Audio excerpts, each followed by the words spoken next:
दशकों तक बोइंग सिर्फ एक कंपनी नहीं बल्कि सुरक्षा और इंजीनियरिंग उत्कृष्टता का प्रतीक था। It int Boeing, I int going, यह नारा यात्रियों के दिलों में गहरी आस्था बन गया था।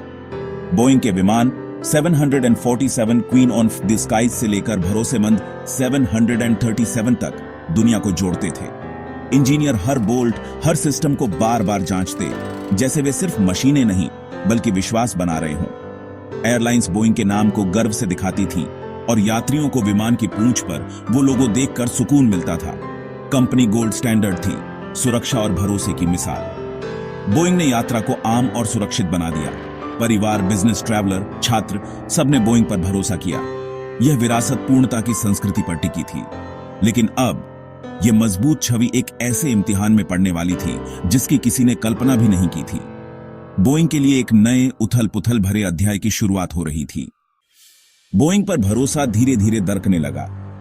छोटी तकनीकी दिक्कतें अब जानलेवा घटनाओं में बदल गईं, जिससे कंपनी की संस्कृति और निर्माण प्रक्रिया पर सवाल उठने लगे। It int Boeing, I int going अब डर से भरे सवाल में बदल गया। क्या बोइंग में उड़ना सुरक्षित है? एयर इंडिया एक्सप्रेस के बोइंग 787 ड्रीमलाइनर का अहमदाबाद के पास हुआ हादसा इस संकट का निर्णायक मोड़ था। ड्रीमलाइनर, जिसे भविष्य का विमान कहा गया था, अब खतरनाक सवालों के घेरे में था। जांच में सामने आया कि समस्या सिर्फ एक हादसे तक सीमित नहीं थी बल्कि सिस्टम में गहराई तक थी। बोइंग, जो कभी हीरो थी, अब विलेन बनती जा रही थी। खबरें अब उपलब्धियों की नहीं बल्कि इमरजेंसी लैंडिंग, इंजन फेलियर और घातक हादसों की थीं। यात्रियों का भरोसा टूटने लगा और बोइंग की छवि में हर घटना एक नई दरार डाल रही थी। बोइंग की बुलंदी को समझना उसके पतन की गहराई को जानने के लिए जरूरी है।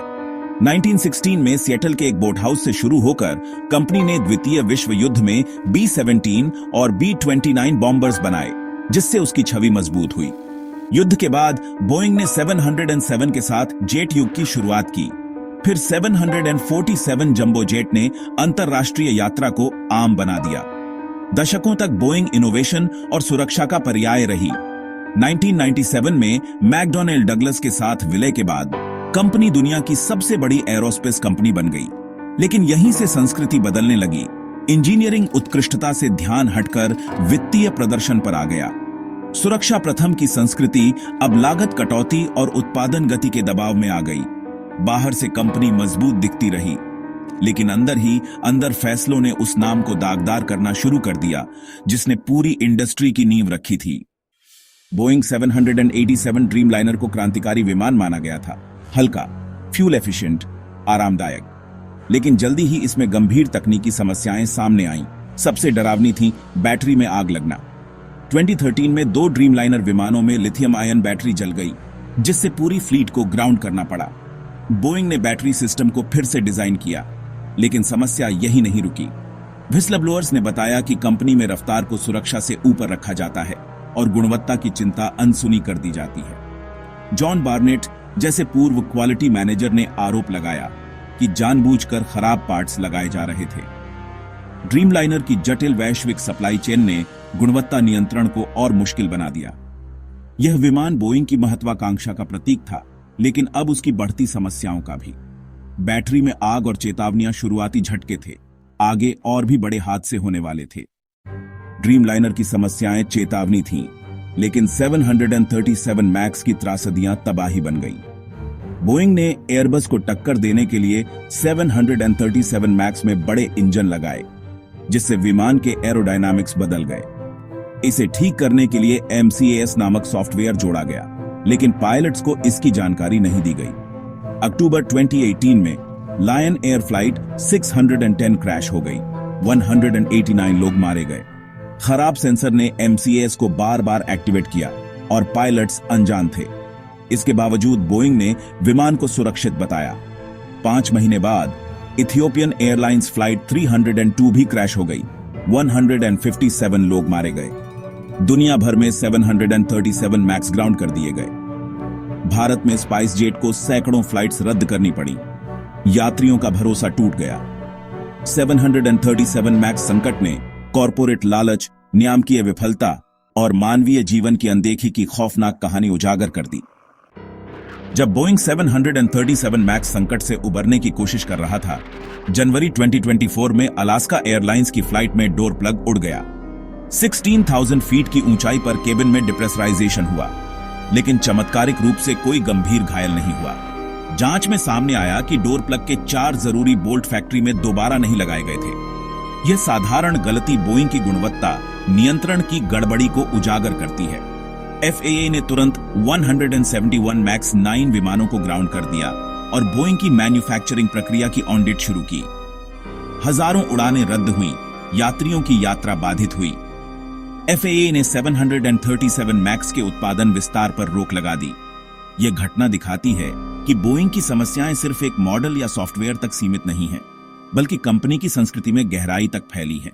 जनता में डर और जांच फिर से बढ़ गई और बोइंग पर दबाव और बढ़ गया। बोइंग 787 ड्रीमलाइनर को 21वीं सदी का गेम चेंजर कहा गया। हल्का, फ्यूल एफिशिएंट, लंबी दूरी की उड़ानों के लिए आदर्श। इसका कंपोजिट स्ट्रक्चर यात्रियों के लिए भी आरामदायक था।